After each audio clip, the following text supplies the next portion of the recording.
أما بعد فأعوذ بالله من الشيطان الرجيم أولم نعمركم ما يتذكر فيه من تذكر وجاءكم النذير وقال سيدنا رسول الله صلى الله عليه وسلم أعذر الله إلى امرئ أخر أجله حتى بلغه 60 سنة آمنت بالله صدق الله مولانا العلي العظيم وصدق رسوله النبي الكريم ونحن على ذلك لمن الشاهدين والشاكرين والحمد لله رب العالمين اللهم صل على محمد وعلى آل محمد كما صليت على إبراهيم وعلى آل إبراهيم إنك حميد مجيد اللهم بارك على محمد وعلى آل محمد كما باركت على إبراهيم وعلى آل إبراهيم إنك حميد مجيد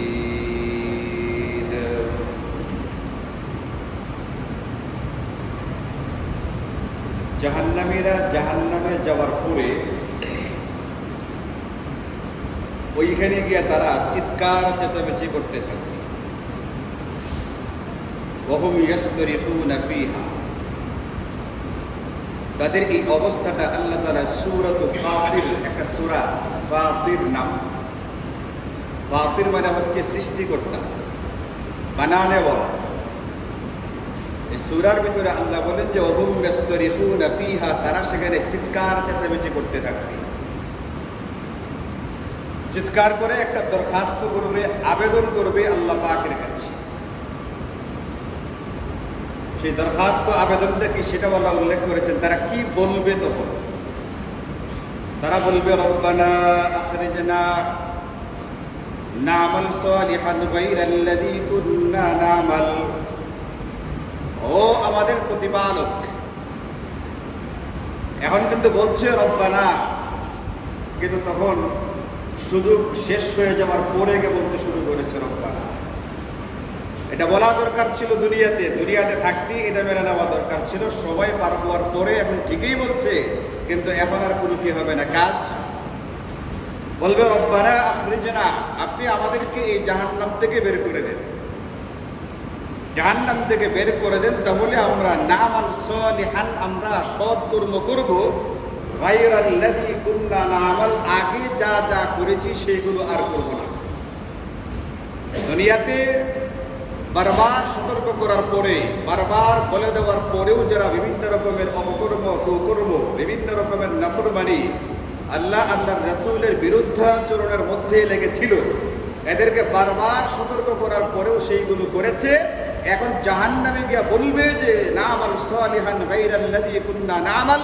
আগে যা করেছিলাম সেগুলো আর করব না আবার নতুন করে দুনিয়াতে পাঠান আমরা বিরাট সৎকর্ম করে ফেলব এর জবাবে আল্লাহ তাআলা এদেরকে একটা কথা বলবেন ওই কথাটাই হচ্ছে আমার আজকের আলোচনার বিষয় জাহান্নামীরা জাহান্নামে গিয়ে যখন চিৎকার করে এই আবদারটা করবে আবেদনটা করবে এদের এই আবদারের পরিপ্রেক্ষিতে আল্লাহ পাক উত্তর দিবেন আল্লাহ পাকের পক্ষ থেকে বলা হবে আওয়ালাম নুআম্মিরকুম আমি কি তোমাদেরকে এই পরিমাণ বয়স দেইনি দুনিয়াতে আমি কি তোমাদেরকে দুনিয়াতে এই পরিমাণ হায়াত দেইনি মা ইয়াতাযাক্কারু ফীহি মান তাযাক্কার যে নসিহত গ্রহণ করতে চায় যে আল্লাহকে চিনতে চায় তার চিনার মতো পর্যাপ্ত সময় ছিল সেটা এমনটাকে আমি তোমাদেরকে দেই নাই আল্লাহ বলছেন দুনিয়াতে তোমাদেরকে যে পরিমাণ হায়াত বা বয়স দিয়েছিলাম এই হায়াতের বয়সটা এই পরিমাণ পর্যাপ্ত ছিল যে যদি কোনো ব্যক্তি আল্লাহকে চিনতে চাইতো, আল্লাহকে মানতে চাইতো, আল্লাহকে বোঝার চেষ্টা করতে চাইতো, তাহলে এই হায়াত বা এই বয়সের ভিতরে আল্লাহর রাসূলকে চিনতেও পারতো, আল্লাহর রাসূল সম্পর্কে জানতেও পারতো, এবং আল্লাহর রাসূলকে মেনে জাহান্নামে না গিয়ে জান্নাতে যাওয়ার মতো আমলও করতে পারতো। এই পরিমাণ পর্যাপ্ত হায়াত বা বয়সকে আমি তোমাদেরকে দিইনি। আল্লাহ জাহান্নামীদেরকে উল্টা প্রশ্ন করবেন, এটা আমি কি তোমাদেরকে এই পরিমাণ বয়স দেইনি? এমনকি বরন্ত তোমাদের কাছে ওয়াজা আকুমুন নাজির, ভীতি প্রদর্শনকারী, সতর্ককারীরাও এসেছিল। একটা হলো আমি তোমাদেরকে যে বয়সটা দিয়েছিলাম, যে হায়াতটা দিয়েছিলাম, যে বিবেক বিবেচনা বোধ বুদ্ধি দিয়েছিলাম, আকল বা জ্ঞান দিয়েছিলাম, এতটুকুর দ্বারাই তোমাদের আল্লাহকে চেনার মতো যথেষ্ট ছিল। কিন্তু এর পরে অতিরিক্ত আমি তোমাদের কাছে ভীতি প্রদর্শনকারী, সতর্ককারী পাঠিয়েছি। জাহান্নামীদেরকে এই উত্তরটা আল্লাহ পাকের পক্ষ থেকে দেওয়া হবে। এখন কথা হচ্ছে, এই যে হায়াত বা বয়স যতটুকুর ব্যাপারে আল্লাহ প্রশ্ন করছেন, যে আমি কি তোমাদেরকে দুনিয়াতে এই পরিমাণ বয়স দেই নাই, যতটুকুর ভিতরে তোমরা আল্লাহ সম্পর্কে জানতে, আল্লাহ সম্পর্কে চিনতে, আল্লাহ সম্পর্কে আল্লাহর হুকুমগুলোকে মেনে জান্নাতে যেতে পারতে, এই পরিমাণ বয়স তো তোমাদেরকে দিয়েছিলাম। এখন এই বয়সটা কোনটা, কতটুকু বয়স, এই ব্যাপারে মুফাসসিরিনে কেরাম, এই ব্যাপারে মুহাদ্দিসিনে কেরাম, বুজুর্গানে দ্বীন, উলামায়ে কেরাম আমাদেরকে বিভিন্ন রকমের মতামতের কথা জানিয়েছে। যেমন কোনো আলেম এটা বলছেন, সেই বয়সটা হচ্ছে শাবাবতে পৌঁছে যাওয়ার বয়স, মানে 18 বছর বয়স। আবার কেউ বলছেন সেই বয়সটা হচ্ছে 40 বছর বয়স। কিন্তু রইসুল মুফাসসিরিন, সর্বকালের সর্বশ্রেষ্ঠ মুফাসসিরে কুরআন, এই পৃথিবীর সবচেয়ে বড় যিনি কুরআনের ব্যাখ্যাতা হযরত আব্দুল্লাহ ইবনে আব্বাস, নবীজি সাল্লাল্লাহু আলাইহি ওয়াসাল্লামের আপন চাচাতো ভাই, এবং যাকে নবীজি নিজের সঙ্গে জড়িয়ে ধরে দোয়া করেছিলেন, আল্লাহ তাকে তুমি কুরআনের ইলম এবং কুরআনের ব্যাখ্যাটা বুঝাইয়া দাও। আল্লাহ পাকের কাছে নবীজির এই দোয়া এইভাবে কবুল হয়েছিল যে আল্লাহ তাআলা হযরত আব্দুল্লাহ ইবনে আব্বাসকে এই সারা দুনিয়ার সর্বকালের সর্বশ্রেষ্ঠ মুফাসসির বানিয়ে দিয়েছিলেন। ওই আব্দুল্লাহ ইবনে আব্বাস বলতেছেন, এই বয়সটা কোনটা, যে বয়সের ব্যাপারে আল্লাহ তাআলা উল্টা জাহান্নামীদেরকে বলবেন, এটা আমি তো তোমাদেরকে দুনিয়াতে এই পরিমাণ হায়াত বা বয়স দিয়েছিলাম, যে পরিমাণ হায়াত বা বয়সের ভিতরে আল্লাহ সম্পর্কে জানা, আল্লাহকে চেনা এবং আল্লাহকে মেনে তোমার জান্নাতে যাওয়ার মতো সুযোগ ছিল। এই বয়সটা কোনটা? যদিও 18, 40 বিভিন্ন রকমের মতামত আছে, কিন্তু আব্দুল্লাহ ইবনে আব্বাস সহকারে মুহাক্কিক উলামায়ে কেরাম বলেছেন, এই বয়সটা হচ্ছে 60 বছর। এখানে যারা 60 বছর বা তার উপরে আছেন, আমি তাদের কাছ থেকে ক্ষমা চেয়ে বিনীতভাবে বলছি, যারা 60 বছর পার করে ফেলছে শুধু তারাই মারা যাবে, ব্যাপারটা এরকম না। যারা 60 বছরের আগে আছে, আমাদেরও যে কোনো সময় মারা যাওয়ার কি আছে, সুযোগ আছে না নাই? 60 পার হইয়াই মারা গেছে এরকমও তো হয় না, অনেক তো আরো বেশিও পার হয়। 2-3 দিন আগেই খবর করলাম, জো বাইডেন, সাবেক প্রেসিডেন্ট, মার্কিন প্রেসিডেন্ট, তার ত্বকে ক্যান্সার হয়েছে, তার বয়স 90-এর উপরে। একবার চিকিৎসা নেওয়া হয়েছে, আবার দ্বিতীয়বার চিকিৎসা নেওয়া হয়। বর্তমান ব্রিটেনের যে রাজা, তৃতীয় চার্লস, সে ক্যান্সারে আক্রান্ত, তার বয়স 74 বা 76 বছর বয়স, তারও ক্যান্সার, তারও চিকিৎসা চলছে। সে কি 60 পার হয়েছে না হয়েছে না? আরে 76 কি 60-এর আগে না পরে? তাহলে সে 60 পার হয়েছে, আবার ক্যান্সারের মতো মরণ ব্যাধিতে আক্রান্ত, এরপরেও তো এখনো কি হয়নি, মারা যায় নাই। এর মানে 60 হলেই আপনি মারা যাবেন সেটাও বলছি না। আবার যাদের বয়স 60-এর কম, আমরা একবারে নিশ্চিত 60 পর্যন্ত পৌঁছবো, এরও কোনো কি নাই, গ্যারান্টি বা নিশ্চয়তা নেই। এই জন্য 60 বছর বয়সের যারা আছেন, তারা আমার উপরে দয়া করে বিরক্ত হবেন। এখন আব্দুল্লাহ ইবনে আব্বাস কেন 60 বছরটাকে বললেন, এই পর্যাপ্ত বয়স যেটা, এটা 60 বছর কেন বললেন? কারণ বুখারী শরীফের এক হাদিসের মধ্যে আছে, নবীজি সাল্লাল্লাহু আলাইহি ওয়াসাল্লাম বলেন, আযারাল্লাহু ইলা ইমরিইন আখারা আজালাহু হাত্তা বালাগা 60 সানা। আল্লাহ পাকের দরবারে, আল্লাহ পাকের আদালতে ওই ব্যক্তির উযর বা অজুহাত পেশ করার সমস্ত দরজা বন্ধ হয়ে যাবে।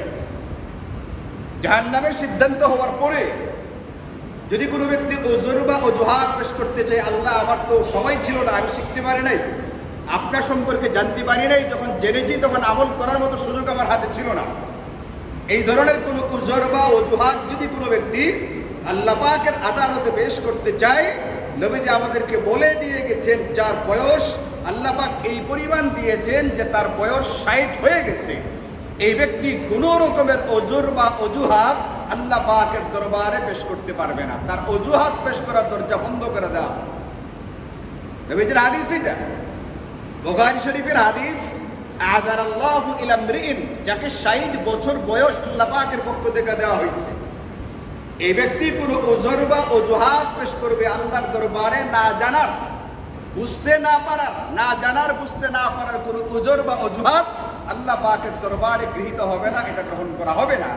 এই হাদিস থেকে আব্দুল্লাহ ইবনে আব্বাস সহকারে মুহাক্কিক উলামায়ে কেরাম, মুফাসসিরিনে কেরাম বলেছেন, জাহান্নামীরা যখন আল্লাহ পাকের কাছে দরখাস্ত করবে, চিৎকার করে, ও আল্লাহ আমাদেরকে জাহান্নাম থেকে বের করে দেন, আমরা এবার দুনিয়া থেকে সৎ কর্ম করব, আগে যা যা করেছিলাম তার একটাবার করব না। এর জবাবে আল্লাহকে বলবেন, আমি কি তোমাদেরকে এই পরিমাণ বয়স দেই নাই যাতে তুমি চাইলে আমার সম্পর্কে জানতে, আমাকে চিনতে এবং আমাকে মেনে জান্নাতে যেতে পারতে? এই পরিমাণ বয়স দেই নাই। এই বয়সটা হচ্ছে কত বছর? কত বছর? 60 বছর। এই বয়সটা কত বছর? 60 বছর বয়স যখন হবে, তখন একজন ব্যক্তির করণীয়টা কি হবে এই সম্পর্কে এই আয়াত এবং হাদিসগুলোর ভিতরে আমাদেরকে বলে দেওয়া আছে। তখন এই ব্যক্তির করণীয় হচ্ছে দুনিয়াবি কাজকর্ম বা দুনিয়াবি সুগল কমিয়ে দিয়া পরবর্তী জগতের, পরবর্তী জীবনের জন্য তার আমলের পরিমাণটা বাড়াইতে হবে। দুনিয়াতে আসছি আমল করার জন্য, মূলত জিন্দেগির শুরু থেকেই আমল করতে হবে, সাবালক হয়ে যাওয়ার পর থেকেই না, বরং এর আগেও কিন্তু আমাদেরকে আমল করতে বলা আছে। বাচ্চাদেরকে নামাজ পড়াইবার জন্য উৎসাহিত করতে বলা আছে কত বছর বয়স? 7 বছর বয়স। 10 বছরে প্রয়োজনে প্রহার করতে বলা আছে। 10 বছরে কি সাবালক হয়? 10 বছরে সাবালক হয় না, কিন্তু তারপরেও তাকে বলা আছে নামাজ পড়াইবার জন্য প্রয়োজনে শরীয়তের সীমানার ভিতরে থেকে প্রহার করতে হবে। মাঝে মধ্যে দেখি অনলাইনে এমন মার মারে বিভিন্ন প্রতিষ্ঠানে, যেগুলো বড় মানুষকে পর্যন্ত মারা যায়। নাবালক বাচ্চাকে দূরের কথা, বড় মানুষকে প্রহার করাও এইভাবে জায়েজ নাই। এরকম মার ছোট নাবালক বাচ্চাদেরকে বিভিন্ন প্রতিষ্ঠানে প্রহার করতে দেখা যায়। মনে রাখতে হবে এটা সম্পূর্ণ হারাম এবং কবিরা গুনাহ। এবং এর ভয়াবহ দিকটা হচ্ছে এটা, এই বাচ্চার কাছে রাগ কমে যাওয়ার পরে মাফ চাইলে, বাচ্চা যদি মাফ করেও দেয় তারপরেও এটা মাফ হয় না, কারণ বাচ্চার মাফ গ্রহণযোগ্য না, বাচ্চা মাফ করতে পারে না। বাচ্চা এখনো মুকাল্লাফ হয় নাই, সে মাফ করলেও এই মাফ হবে না। একজন বড় মানুষকে আঘাত করলাম, আল্লাহ হেফাজত করুক, তাকে প্রহার করলাম, তাকে গালিগালাজ করলাম, রাগ করে গেল, বুঝলাম যে কাজটা অন্যায় হয়েছে, এখন তার কাছে মাফ চাইলাম, পা ধরে হাত ধরে, সে ব্যক্তি আমাকে মাফ করে দিল, মাফ হয়ে গেল। এটার একটা সুবিধা হলো এটা, ব্যক্তির কাছে মাফ চাইলে ব্যক্তি মাফ করলে মাফ হয়ে যায়।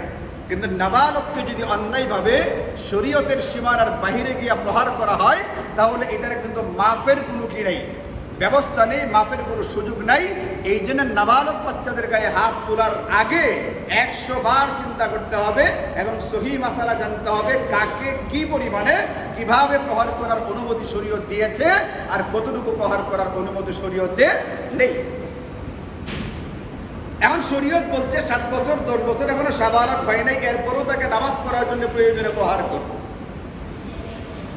এখন যদি 10 বছর বয়সে নামাজ পড়তে বলা হয় থাকে, তাহলে সাবালক হওয়ার পরে পড়া লাগবে না? লাগবে না। তাহলে সাবালক হওয়ার পর থেকেই মূলত আমার উপরে বিভিন্ন ফরজগুলো ফরজ হয়ে যায়। 5 ওয়াক্ত নামাজ, রমজান, রোজা ইত্যাদি বিষয়গুলো ফরজ হয়ে যায়। এই যে ফরজ হওয়ার পর থেকে নিয়া আমাকে আমলের জন্যই দুনিয়াতে পাঠানো হয়েছে, আমি আমল করতে থাকবো। কিন্তু এর পাশাপাশি প্রথম স্তরের ফরজগুলোর পাশাপাশি দ্বিতীয় পর্যায়ে যে ফরজগুলো আছে, হালাল রিজিক তালাশ করা। হালাল রিজিক তালাশ করবে, বিভিন্ন প্রয়োজনে এটা করার প্রয়োজনীয়তা আছে। যাকাত দিতে হবে, টাকা না থাকলে কোত্থেকে দিবে। কুরবানি করতে হবে, টাকা না থাকলে কুরবানি কোত্থেকে করবে। ফিতরা দিবে, ফিতরা কোত্থেকে দেবে যদি তার কামাই রোজগার না থাকে। এরকম ভাবে হজ করবে, উমরা করবে, টাকা না থাকলে কোত্থেকে করবে। স্ত্রী সন্তানের ভরণ পোষণ করা তার উপরে ফরজ জিম্মাদারি। স্বামীর উপরে, বাবার উপরে স্ত্রী এবং সন্তানের ভরণ পোষণ জরুরি, টাকা না থাকলে কোত্থেকে করবে। এই জন্য কামাই রোজগার করবে। কামাই রোজগারটা শুরুর জামানাতে যে পরিমাণে হবে, কোরআন এবং হাদিসের এই আয়াতগুলো থেকে আমাদেরকে বলা আছে, যখন আমার জিন্দেগির বেশিরভাগ সময় পার হবে, আমি যখন জিন্দেগির শেষ বয়সের দিকে থাকবো, তখন এইগুলোর তুলনায় পরকালের কামাই রোজগারের পরিমাণটা আমার বাড়াইতে হবে। ইমাম নববী রাহিমাহুল্লাহ এই আলোচনা তার বিশ্ববিখ্যাত কিতাব রিয়াদুস সালিহিনের মধ্যে এনেছেন। এবার আপনারা বলেন, 60 বছর হয়ে গেলে দুনিয়াবি কাজকর্ম টোটালি বন্ধ না কমাইতে বলছি? আর একবারে বন্ধ না কমাইবে? একবারে বন্ধ করতে বলি। শরীয়তে বন্ধের কোনো সিস্টেম নেই। বেকার থাকার কোনো সুযোগ আমাদেরকে ইসলাম দেয় নেই। বেকার থাকবার কোনো সুযোগ আমাদের জন্য নেই। কোনো না কোনো কাজ করতে হবে, আমার একটু আয় রোজগার থাকতে হবে। বেকার থাকলে বিভিন্ন রকমের অসুবিধা আছে, অনেক রকমের। তার ভিতরে মানুষের কাছে হাত পাতার মতো, সোয়াল করার মতো মারাত্মক রোগ তার ভিতরে জন্ম নিতে পারে। অন্যের কাছে হাত পাতা, ভাই বোনের কাছে হাত পাতা, মামা চাচার কাছে হাত পাতা, ভাইনা ভাতিজার কাছে হাত পাতা, বন্ধু বান্ধবের কাছে হাত পাতা। এমনকি অনেক সময় যদি লাজ লজ্জার পরিমাণ কমে গিয়া থাকে, তাহলে তার যে নিম্ন স্তরের যারা আছে এদের কাছেও সে হাত পেতে বসতে পারে। কিসের কারণে?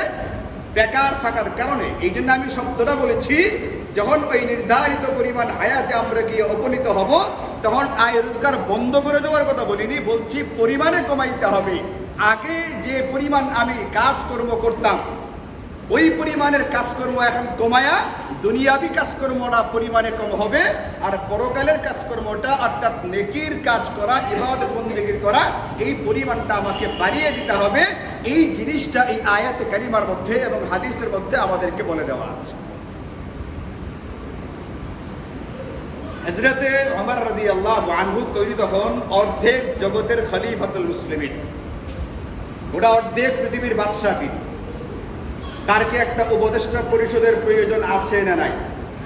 আরে বলেন, বিভিন্ন দেশে যে প্রধানমন্ত্রী রাষ্ট্রপতি থাকে, তাদের কি উপদেষ্টা পরিষদ থাকে না থাকে না? থাকে। বর্তমান যিনি সরকার প্রধান, তারও একটা উপদেষ্টা পরিষদ আছে। আগে যিনি ছিলেন তারও একটা উপদেষ্টা পরিষদ ছিল, আগে যারা ছিল তাদেরও ছিল। একজন রাষ্ট্রনায়ক রাষ্ট্র পরিচালনা করতে গিয়ে বিভিন্ন সময় বিভিন্ন বিষয়ের ক্ষেত্রে পরামর্শের মুখাপেক্ষী হতে পারেন। এটা যদি স্বৈরাচারী ফ্যাসিস্ট কেউ না হইয়া থাকে, তাহলে সে পরামর্শ করবে। পরামর্শ করা এটা নিজেকে ছোট করা না। পরামর্শ করা মানে হচ্ছে কাজটাকে নিখুঁতভাবে করার জন্য চেষ্টা করা। এটাতে কোনো দুর্বলতা নেই। আর দুর্বলতা থাকলে তোমার ভিতরে থাকতেই পারে, তুমি তো মানুষ। একজন ব্যক্তি যদি গোটা পৃথিবীর বাদশাহ হয়ে যায়, তারপরেও তো সে কি একজন মানুষ। মানুষকে সৃষ্টি করা হয়েছে দুর্বল করে, তার ভিতরে দুর্বলতা থাকবে। ওয়াখলিকাল ইনসানু দাইফা, সে আল্লাহ পাক না, সে খুদা না যে খুদার মতো নির্ভুল সিদ্ধান্ত সে নিয়ে নিবে। সে সদা সর্বদাই একজন মাখলুক, আর মাখলুক মানেই দুর্বল, তার ভিতরে দুর্বলতা আছে। এই জন্য রাষ্ট্র পরিচালনা করতে গিয়া কখনো কখনো পরামর্শের প্রয়োজন হয়। এই জন্য রাষ্ট্রপ্রধান যে হবে তার একটা উপদেষ্টা পরিষদ থাকে। হযরত ওমরের মতো ব্যক্তি যখন গোটা অর্ধেক বিশ্বের বাদশাহ, ওনারও একটা উপদেষ্টা পরিষদ ছিল। তিনি প্রয়োজনে ওনাদের কাছ থেকে পরামর্শ নিতেন, এই ব্যাপারটা আমার পরিচালনা করতে গিয়ে অসুবিধা হচ্ছে, এই ব্যাপারে কোরআন সুন্নাহ কি বলে আমাদেরকে একটু পরামর্শ দাও। এই উপদেষ্টা পরিষদের ভিতরে বেশিরভাগ যারা ছিলেন তারা ছিলেন বয়োজ্যেষ্ঠ সাহাবী, যারা বদরের যুদ্ধে অংশগ্রহণ করেছেন, যারা উহুদের যুদ্ধে অংশগ্রহণ করেছেন, যারা নবীজির সঙ্গে বিভিন্ন সফরে বিভিন্ন যুদ্ধে গিয়েছেন, এমন মুরব্বী সাহাবায়ে কেরাম হযরত ওমরের উপদেষ্টা পরিষদে ছিলেন। ব্যতিক্রম ছিলেন একজন যুবক, তার নাম হচ্ছে হযরতে আব্দুল্লাহ ইবনে আব্বাস। এই আব্দুল্লাহ ইবনে আব্বাসের পরিচয় একটু আগে বলছি আপনাদেরকে, আমি মনে আছে আপনাদের? কে উনি? আর কি পরিচয়? নবীজির চাচাতো ভাই ছাড়া আর কি পরিচয়? তাকে বলা হয় থেকে রাইসুল মুফাসসিরিন, সর্বকালের সর্বশ্রেষ্ঠ মুফাসসিরে কুরআন। নবীজির দোয়া আল্লাহ পাকের পক্ষ থেকে তাকে উপহার দেওয়া। এমন উপদেষ্টা পরিষদে যখন অন্যরা মুরব্বী বয়োজ্যেষ্ঠ আর একজন যুবক মাত্র, তখন অন্য উপদেষ্টাদের ফাকান্না বা'দাহুম মাজাদা ফি নাফসিহি, তারা কেউ কেউ একটু জিনিসটাকে ভালো নজরে নেন নাই। এমনকি একবার একজন হযরত ওমরকে বলেই বসলেন, লিমা ইউদখিলু হাযা মা'না ওয়া লানা আবনাউন মিসলুহু, আপনি কেন তাকে আমাদের সঙ্গে উপদেষ্টা পরিষদে নিয়ে আসলেন? তার মতো বয়সে তো আমাদের পোলাপান হয়ে গেছে। আবনাউন মিসলুহু, তার মতো তো আমাদের ছেলেপেলেরা। আর আমাদের মতো মুরব্বীদের সাথে আমার ছেলে বয়সী একটা ছেলেকে আপনি উপদেষ্টা বানিয়ে দিলেন, এর কারণটা কি? তোমরা ওমর রাদিয়াল্লাহু আনহু বললেন এর কারণটা কি এটা তোমাদের মোটামুটি জানা আছে, কিন্তু এরপরেও হযরত ওমর চাইলেন তাদেরকে এটা বাস্তবে দেখিয়ে দেওয়ার জন্য, হাতে কলমে ধরিয়ে দেওয়ার জন্য তোমাদের মতো বয়োজ্যেষ্ঠদের সঙ্গে আব্দুল্লাহ ইবনে আব্বাসের মতো যুবককে কেন আমি গোটা অর্ধেক পৃথিবীর বাদশাহ তার উপদেষ্টা বানাইলাম। একদিন তিনি উপদেষ্টা পরিষদের মিটিং ডাকলেন, বৈঠক ডাকলেন। কে ডাকছেন? হযরত ওমর রাদিয়াল্লাহু আনহু। আপনারা ঘুমাইতেছেন? এখন তো ঘুমে দেওয়ার কথা না, খাওয়া দাওয়া তো করেন নাই, কেউ এখন করছেন? খাওয়া দাওয়া হবে নামাজের পরে, ঘুমায়েন, শুনেন। হযরত ওমর মিটিং ডাকছেন, গোটা অর্ধেক পৃথিবীর বাদশাহ মিটিংয়ে বসছেন, এখানে ঘুমাইলে হবে? এজন্য ঘুমায়েন, একটু খেয়াল করেন সব।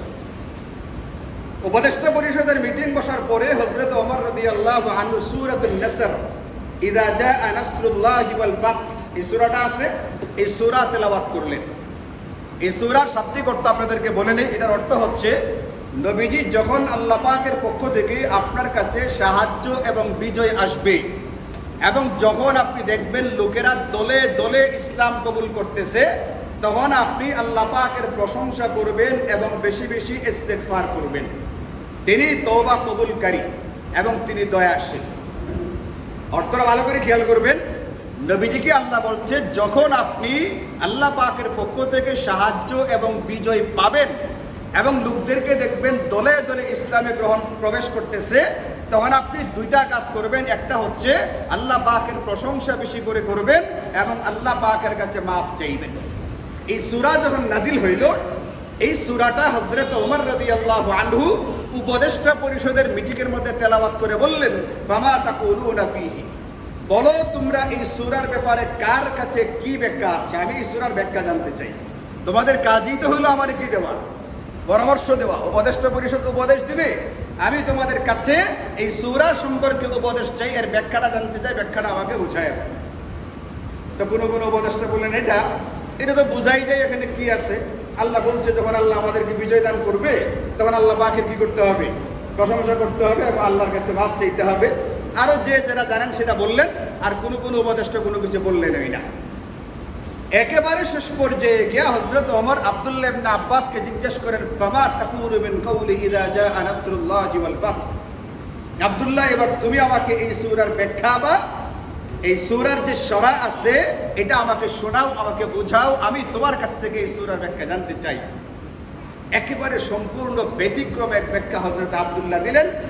এই সূরার ভিতরে দুইটা মেসেজ বা বার্তা দেওয়া হয়েছে নবীজিকে, এবং নবীজির মাধ্যমে কিয়ামত পর্যন্ত আনেওয়ালা প্রত্যেকটা মুমিন মুসলমানকে দুটা বার্তা দেওয়া হয়েছে। এক নম্বরটা কি? আব্দুল্লাহ ইবনে আব্বাস বলেন, প্রথমত এই সূরার ভিতরে নবীজির হায়াত দুনিয়াতে শেষ পর্যায়ে এই খবরটা দেওয়া হয়েছে। নবীজি দুনিয়াতে যে এসেছেন তাকে তো একটা হায়াত দেওয়া হয়েছে দুনিয়াতে, ওই হায়াতের শেষ পর্যায়ে নবীজি আছেন। এক নম্বর এই খবরটা দেওয়া হয়েছে, এবং দুই নম্বর দেওয়া হয়েছে যেহেতু হায়াত এখন শেষ পর্যায়ে, হায়াত যেহেতু 60-এর কাছাকাছি বা 60 পার হয়ে গেছে, এখন নবীজির করণীয়টা কি? এখানে আল্লাহ তাআলা নবীজিকে তার করণীয়কে বলে দিয়েছেন। এই দুইটা জিনিস এই সূরার ভিতরে আছে। মুফাসসিরিনে কেরাম এই কথা বলেছেন, এর মানে আমরা যারা উম্মতে মুহাম্মাদিয়া, আমাদের গড় হায়াত কত? 60 বছর। গড়ে আমাদের হায়াত কত? 60 বছর। মানে হলো আমি আমার এই দুনিয়ার জিন্দেগির সফর শেষ করে ফেলেছি। এখন যেটা আছে এর পরে এটা বোনাস অতিরিক্ত চলছে, এই আছে এই নাই, যখন তখন কি হবে এটার পরিসমাপ্তি। এই পৃথিবীর আল্লাহর পরে সবচেয়ে দামি যে মাখলুক, এই পৃথিবীর সর্বকালের সর্বশ্রেষ্ঠ মহামানব যিনি হযরত রাসূল আরবি সাল্লাল্লাহু আলাইহি ওয়াসাল্লাম, তিনি তো দুনিয়াতে ছিলেন মাত্র কত বছর? 63 বছর। তাহলে আমি এর চেয়ে বেশি আশা করি কিভাবে? এই পৃথিবীর সর্বকালের সর্বশ্রেষ্ঠ মহামানব দুনিয়াতে ছিলেন মাত্র 63 বছর। আমি এর চেয়ে বেশি আশা করি কিভাবে?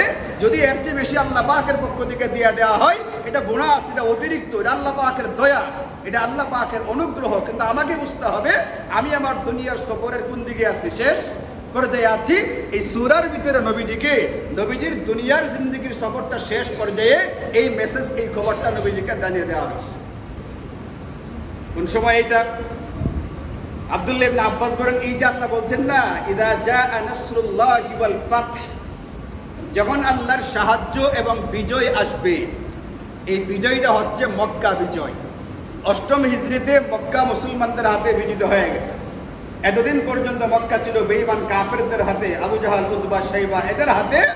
8ম হিজরিতে গিয়া মুসলমানদের হাতে মক্কা বিজিত হয় এবং গোটা মক্কা নগরী এখন মুসলমানদের কাছে এখনো পর্যন্ত আছে, কিয়ামত পর্যন্ত ইনশাআল্লাহ থাকবে। এটাকে আল্লাহ পাক এমন নিরাপদ বানায় দিয়েছেন, দাজ্জালের মতো মহাশক্তিও এখানে প্রবেশ করতে পারবে না। এই বিজয় হয়ে গেছে এবং মক্কা বিজয়ের পরে দলে দলে মানুষ ইসলামে প্রবেশ করতে শুরু করেছে। বিভিন্ন সম্প্রদায়, বিভিন্ন গোত্র, বিভিন্ন দল অপেক্ষা করতেছিল, আগে দেখি পরিণামটা কি হয়, শেষ ফলাফল বা রেজাল্টটা কি হয় দেখি, মুহাম্মদ জিতে নাকি মক্কার কাফেররা জিতে। সাল্লাল্লাহু আলাইহি ওয়াসাল্লাম, সাল্লাল্লাহু আলাইহি ওয়াসাল্লাম অপেক্ষা করতেছিল শেষ বিজয়ীটা কার হয়ে দেখার জন্য। 8ম হিজরিতে গিয়া চূড়ান্তভাবে মক্কার কাফেররা নিশ্চিহ্ন হয়ে যায় এবং বিজয় কার অর্জিত হয়? নবীজি মুহাম্মদুর রাসূলুল্লাহ সাল্লাল্লাহু আলাইহি ওয়াসাল্লামের যেহেতু বিজয় মুসলমানদের হয়ে গেছে, যারা দীর্ঘদিন পর্যন্ত অপেক্ষা করতেছিল মুসলমান হবে কি হবে না, এখন তারা দলে দলে ইসলামে প্রবেশ করতে শুরু করেছে। এর মানে হলো, যখন ইসলামে প্রবেশ করতে শুরু করেছে, বিজয় যখন হয়ে গেছে এর মানে নবীজির দুনিয়াতে যে মিশনটা ছিল, মিশনটাই কি হয়ে গেছে, শেষ হয়ে গেছে। নবীজির হায়াত এখন শেষ পর্যায়ে। 1 নম্বর খবর এটা আব্দুল্লাহ ইবনে আব্বাস হযরত ওমরের উপদেষ্টা পরিষদের মিটিংয়ে বলছিলেন। 1 নম্বর মেসেজ বা বার্তা হচ্ছে এটা, এই সূরার ভিতরে নবীজির ইন্তেকালের খবর দেওয়া হয়েছে। অন্যরা কি ব্যাখ্যা দিয়েছিলেন? অন্যরা বলছিলেন যখন আমাদের কোথাও বিজয় অর্জিত হবে আল্লাহ পাকের কি করতে হবে? প্রশংসা। আর ওনার কি ব্যাখ্যা? উনি বলতেছেন এই সূরার 1 নম্বর ব্যাখ্যা হলো এটা, এই সূরার ভিতরে নবীজির শীঘ্রই ইন্তেকাল হবে, ইন্তেকালের খবর দেওয়া হয়েছে। 2 নম্বর মেসেজটা কি? 2 নম্বর বার্তাটা হলো, যেহেতু আপনার দুনিয়ার জিন্দেগি শেষ দিকে, যেহেতু 60 হয়ে গেছে এখন আপনার করণীয় কর্তব্যটা কি? আল্লাহ তাআলা বলছেন সূরাতুন নিসার ভিতরে। এই সূরা প্রায়শই আমি কিন্তু মাগরিবের নামাজে তেলাওয়াত করি, আপনারা খেয়াল করলে দেখবেন। 2 নম্বর করণীয়টা আল্লাহ নবীজিকে 2টা করণীয় বলছেন। একটা হচ্ছে ফাসাব্বিহ বিহামদি রাব্বিক, ফাসাব্বিহ বিহামদি রাব্বিক, আপনি আপনার রবের প্রশংসা গুণ কীর্তন করেন, প্রশংসা সহকারে আল্লাহ পাকের গুণ বর্ণনা করুন। আপনি এখন থেকে বেশি বেশি আল্লাহ পাকের তাসবিহগুলো করতে থাকেন, যে তাসবিহগুলোর ভিতরে আল্লাহ পাকের প্রশংসার কথা বলা আছে। এটা 1 নম্বর কর্তব্য। 2 নম্বর ওয়াস্তাগফিরহু, আল্লাহ পাকের কাছে বেশি বেশি ইস্তিগফার করেন, আল্লাহ পাকের কাছে গুনাহ মাফ চান। আচ্ছা বলেন, নবীজির জিন্দেগিতে কোনো গুনাহ ছিল? গুনাহ ছিলই না, তাহলে গুনাহ করতে গিয়ে মাফ চাইবেন? মূলত নবীজির মাধ্যমে আমাদেরকে শেখানো হয়েছে, যখন তুমি তোমার জিন্দেগির শেষ দিকে উপনীত হবে, তুমি দুনিয়াবি ঝাই ঝামেলা কমাও, একবারে ছেড়ে দেওয়া লাগবে না, দুনিয়াবি ঝাই ঝামেলা কমাও। এখন তোমার পরকালের যে কর্মগুলো আছে, পরকালের পুঁজি যেটা আছে, ওটার দিকে মনোযোগ বাড়াও। আগের তুলনায় তোমার আমলের পরিমাণ এখন যেন আরো বেড়ে যায়, আরো বৃদ্ধি পায়, এই ফিকিরটা করো। 1 নম্বর আল্লাহ পাকের তাসবিহ বেশি বেশি পড়ো, 2 নম্বর আল্লাহ পাকের কাছে ইস্তিগফার করো। এই ব্যাখ্যাটা হচ্ছে 2 নম্বর ব্যাখ্যা এই সূরা। আব্দুল্লাহ ইবনে আব্বাস যখন ব্যাখ্যা শোনাইলেন যে এই সূরার ব্যাখ্যাটা হলো 2টা খবর। 1 নম্বর নবীজি শীঘ্রই ইন্তেকাল করবেন, এই খবরটা দেওয়া হয়েছে, এবং ইন্তেকালের আগে নবীজির করণীয়টা কি, অর্থাৎ বেশি বেশি আমল বাড়াইতে হবে, এই খবরটা এখানে দেওয়া হয়েছে। এটা শোনার পরে হযরত ওমর বললেন, মা আ'লামু মিনহা ইল্লা মা তাকুলু, আমিও এই ব্যাখ্যাটাই করি যে ব্যাখ্যাটা তুমি আব্দুল্লাহ করেছো। ওমর বলেন, আমিও এই সূরার এই ব্যাখ্যাটা করি। ওমর কোন ব্যক্তি? নবীজি বলেছেন, লাউ কানা বা'দি নাবিয়্যুন লাকানা ওমর, আমার পরে যদি নবুয়তের দরজাটা খোলা থাকতো না, মানে নবী হওয়ার যদি সুযোগ থেকে থাকতো, তাহলে ওমরের ভিতরে এই পরিমাণ জ্ঞান, এই পরিমাণ বুদ্ধি, এই পরিমাণ যোগ্যতা ছিল যে সেই নবী আমার পরে কে হইতো? ওমর হইতো। সেই ওমর ব্যাখ্যা করছেন এইটা। এই সূরার ভিতরে নবীজির ইন্তেকালের খবর দেওয়া আছে, এবং এই সূরার ভিতরে এটা বলে দেওয়া আছে, মানুষ যখন বয়সীকে উপনীত হবে, তখন তার দুনিয়াবী কাজকর্ম কমিয়ে পরকালের আমলটা বাড়াইতে হবে। এই জন্য মেরে ভাইও আমার, আজকে যে আলোচনাটা আমি করতে চাইতেছি, আপনাদেরকে বুঝাইতে চাইতেছি, এটা আমাদের সকলকে মারা যেতে হবে, এটা একটা অনিবার্য সত্য বিষয়। এটাকে অস্বীকার করার, এটাকে এড়িয়ে যাওয়ার কোনো সুযোগ আমাদের গোটা পৃথিবীতে কারোর জন্যই রাখা হয়নি। যদিও পুতিন আর কিম জং উন তারা দুজনে মিলে পরামর্শ করেছে এটা কিভাবে অমর হওয়া যায়, কিভাবে হায়াতটাকে বাড়ানো যায়, কিভাবে বিভিন্ন পার্টস বিভিন্ন অঙ্গ প্রত্যঙ্গ পরিবর্তন করে দীর্ঘদিন পর্যন্ত বেঁচে থাকা যায়, এটার ফিকির বা চেষ্টা তারা করতেছে। কিছুদিন আগে চীনে একটা প্রোগ্রাম গেছে, ওইখানে তারা দুজনে যে পরামর্শ করতেছিল, কথাবার্তা বলতেছিল, এই কথাবার্তার কিছুটা অংশ তারা গোপনে বলার চেষ্টা করতেছিল, কিন্তু মাইক্রোফোন থেকে এই কথাটা কিছুটা বাইরে গিয়ে গেছে, ফাঁস হয়ে গেছে। এটা অনানুষ্ঠানিক আলোচনা। এর ভিতরে একটা এইটা যে কিভাবে আমরা দুনিয়াতে অমর হতে পারি, দীর্ঘদিন পর্যন্ত বেঁচে থাকতে পারি, এই ফিকির করে তাদের হুঁশ নাই। আল্লাহ কুরআনে বলছেন কুল্লু নাফসিন যায়িকাতুল মাউত, প্রত্যেকটা ব্যক্তিকে মৃত্যুর স্বাদ কি করতে হবে, আস্বাদন করতে হবে। এবং এই আয়াত আর হাদিস আমাদেরকে এই কথাটা পরিষ্কার বলে দিচ্ছে। সেই হায়াতটা গড়ে কত চাই। এই জন্য হযরত ওমর এই ব্যাখ্যা দেওয়ার পরে আমাদেরকে সাবধান করলেন, সতর্ক করলেন। এটা একদিকে আমাকে বুঝে নিতে হবে, যখন আমার বয়স 60 হয়ে গেছে, আমার বিবেক বুদ্ধিটাকে কাটিয়ে আমাকে বুঝে নিতে হবে যে আমার পরকালের আমলটা বাড়াইতে হবে। এটা উচিত ছিল, কিন্তু এরপরও আল্লাহ তাআলা আর একটু বলছেন ওয়াজাআকুমুন নাযীর, যাও তোমরা নিজের বিবেক বুদ্ধি কাটাইবা কি কাটাইবা না তো ঠিক ঠিকানা নাই। আমি তোমাদের কাছে অতিরিক্ত একটা সুযোগ দিয়ে দিলাম, তোমাদের কাছে ভীতি প্রদর্শনকারী পাঠাইলাম, আলাদা করে তোমাদেরকে মনে করিয়ে দেওয়ার জন্য লোক পাঠাইলাম। এটা আপনাদেরকে আমি মনে করাই দিলাম মাত্র।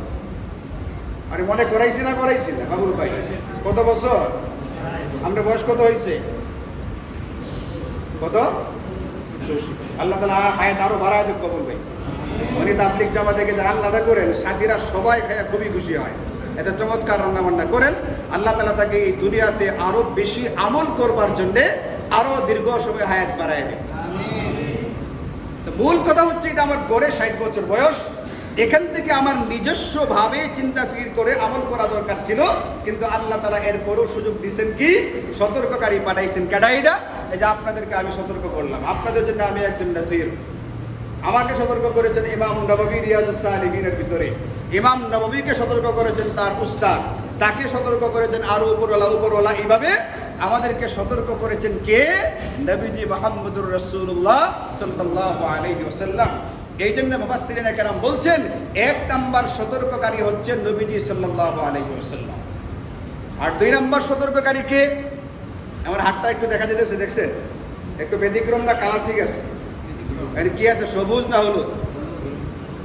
মেহেদির রং দেখতেছেন না? এটা কেন লাগছে আঙ্গুলে বলতে পারবে? এটা আমার হাতে কেন লাগছে? আমি নখে কিন্তু মেহেদি দেই না, আমার হাতে কোত্থেকে আসছে এটা? চুলদারিতে লাগাইছি, কিছু পাইকে গেছে অল্প, তো এই জন্য দূর থেকে মনে হয় সবটি কালো, কিন্তু আসলে কিছু বাক্সে এখানে লাগাইছে। ডাক্তার সাহেবের সবগুলো বাক্সে যেন দূর থেকে দেখা যায়, আমারটা দূর থেকে দেখা যায় না, কাছে গেলে দেখা যায়। 2 নম্বর নাজির বা সতর্ককারী হচ্ছে চুল দাড়িতে পাক ধরা। যাদের চুল দাড়িতে পাক ধরতে শুরু করেছে, সাদা রং ধরতে শুরু করেছে, সাহেব এর মানে হচ্ছে এই সাদা চুল দাড়ি আমাকে সতর্ক করতেছে আমি এখন শুরুর জিন্দেগিতে আসি না শেষ জিন্দেগিতে আসি। যদি শেষ জিন্দেগিতে থেকে থাকি তাহলে আমলের পরিমাণ ওই সূরার তাফসীর অনুযায়ী, নবীজির ব্যাখ্যা অনুযায়ী আমলের পরিমাণ কি করতে হবে, এখন আমাদেরকে বাড়াইতে হবে। এই জন্য মেরে ভাইও, যদিও 18-র পর থেকেই সবারই বাড়ানো উচিত, 18-র পর থেকেই সবার আমল বাড়ানো উচিত। বিশেষ করে যদি 40, আরও বিশেষ করে যদি 60 হয়ে গিয়ে থাকে, তাহলে অতি গুরুত্ব দিয়া ওয়াজ করার জন্য করলাম, ওয়াজ শোনার জন্য শুনলাম, এই টাইপের না নিয়ে জিনিসটাকে গুরুত্বের সঙ্গে বিবেচনা করে আমার জন্য পরবর্তী জগতের জন্য আমলের পরিমাণ আগের চেয়ে কি হয় একটু বাড়ে, এই ফিকিরটা আমাকে করতে হবে। আল্লাহ তাআলা আমাদেরকে তৌফিক দান করুন। ওয়া আখিরু দাওয়ানা আলহামদুলিল্লাহি রাব্বিল আলামিন।